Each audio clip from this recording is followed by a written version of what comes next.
Hello, everyone. It is Sunday, June 8th, approximately 4 p.m. It's capping off the first week the first full week of June. It's been a busy weekend. So today I had an open house. Unfortunately, no attendees. But yesterday I had three open houses showing a little bit more traction in those activities on Saturday. I don't know what it is because it's a beautiful weekend. Rain wasn't an issue at all. But on the positive note, we sent in two offers for two separate properties for my investor. One, we went more than we were supposed to. We met more than halfway. But my title company, my investor wanted to use their title company for obvious reasons. They do, dozens and dozens of transactions a month for them. And for whatever reason, the seller wanted to use a specific title company, which was affiliated with her late husband. So I think there's a lot of emotional reasons for that. And sometimes money and emotions don't mix. It was an offer. It was a really generous offer. My investor tends not to go to list price. We had some conversations and we were able to get to full list price terms that they were very happy with. I think the seller's agent has told me that there were 13 other offers, and we were the best. The one thing that stopped us was we didn't want to use her title company, and the other 11 or 12 offers that they received was the same boat. We were higher than the others because we really wanted the property. My investor already had relationships with local contractors to do some renovations and already had it pre-planned out and etc.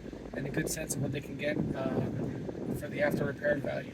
But none of the offers from any of the potential buyers wanted to use the specific title company. And it's not an objection I've ever heard before. We need to use this title company. It's this one or no. And the listing agent said, and I quote, if Jesus gave her an offer with a different title company, she'd say no. If Jesus gave her an offer for twice the price with a different title company, the client would say no. And that's ridiculous. That deal went nowhere, unfortunately. And that was a deal by happenstance. I happened to be in the area doing an open house. I saw a property that was also for sale. That was of the type that my investor tends to like to purchase. Um, and I let him know, sent the listing. He said, "This is great." We sent the offer. They countered. We went higher. They countered. We went higher again. And then yet at the 11th hour, they said, "Oh, by the way, we need this title company, not yours." And like, what difference does it make? Of course, as I explained earlier. But, a second offer we sent in on Friday for a separate property in Tampa. That was also ridiculous. Like this weekend's been a case of just difficult people. So the seller wanted any offer to come after a visit to the property. And to give you context, this is a short sale. I saw the pictures online, and you figure the online photos are the best version of the property. People usually spend the most effort. And I'm not going to say, oh, the cell phone photos are horrible because they were cell phone photos. But there was garbage and I would say chaos in the property. And I thought to myself, okay, well, we're going to put an offer. And the seller's agent said, hey, did you happen to visit the property yet? I said, no, but I saw it online. I saw the pictures. I understand it's a short sale. I saw all these issues. But we're still interested.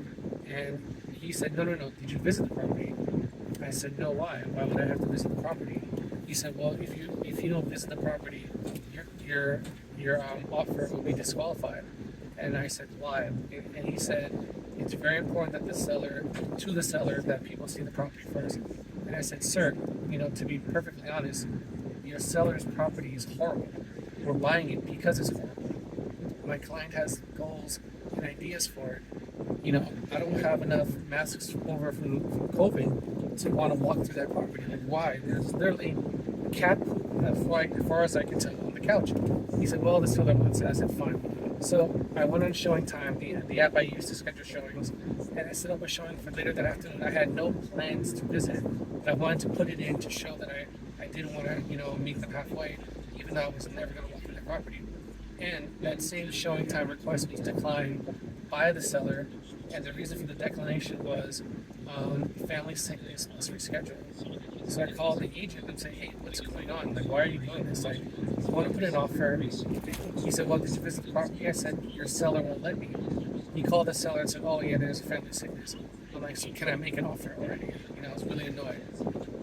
He said, yes, yes, yes, we're sorry, blah, blah, blah. So it's just a bunch of nonsense that I'm dealing with. And granted, it's a first world problem. I get it. Most people work a lot harder to make the type of money I'm trying to make. So I get it, but it's just an annoyance because if I get paid, that side gets paid. If my client buys, that means you've sold for your client. It's supposed to be a win-win. So that was Friday and Saturday, respectively. But otherwise, so it's just been a busy day doing a lot of open houses, doing a lot of content in terms of video making, doing property walking tours, reaching out to other agents to schedule open houses for the following week. Yeah, I feel like I put it all on the field, to use that expression. So today I'm going to reward my son for being patient with me because he attended those open houses. My wife had to work on Saturday, so he was there with me, meeting the guests on Saturday and seeing no guests on Sunday. So now we're headed to the beach, and the goal is to be there a couple hours. Initially, we were going to be there from maybe 6 or 7 p.m. till sunset. But we're both tired. It's 4 o'clock. We're like, let's just go now and spend an hour or two at the beach, come home, and I'll make dinner. So that's the end. Capping off a good week, a busy week, a frustrating week, and hopefully by Monday or tomorrow, I'll know if the offer that I sent them will be accepted. Oh, also forgot. Both the rental properties that I've listed that are back on the market had showings this weekend. 2 for one and 2 for the other, which is pretty cool. I contacted both groups that visited both properties, and all of them indicated that they're interested in putting offers. They're asking detailed questions about the roofs, the AC, even the exterior paint. So for the quadplex in Tampa, the buyer is going to their lender tomorrow to go over the type of loan I think they're going to settle on a DSCR. Don't ask me what that acronym stands for. I hear it all the time. I haven't cared enough to learn. And the CP duplex is going to be, I think, more of a conventional loan. So I'm excited about that. So yeah, we'll see. So hopefully by this time next week, at least 3 offers will be accepted. 2 of them for my listings and 1 for the other property, the other property in Tampa for my investor. And I've identified 3 others. I just need to speak to the agents because my investor let me know in no uncertain terms. There's a lot of transactions I need to do by the end of the quarter this month. So I guess money needs to move hands. I gotta make sure it goes to their pockets in the process. All right, so it's Christian Nabush, licensed realtor with Real Broker, on my way to the beach with my son JB.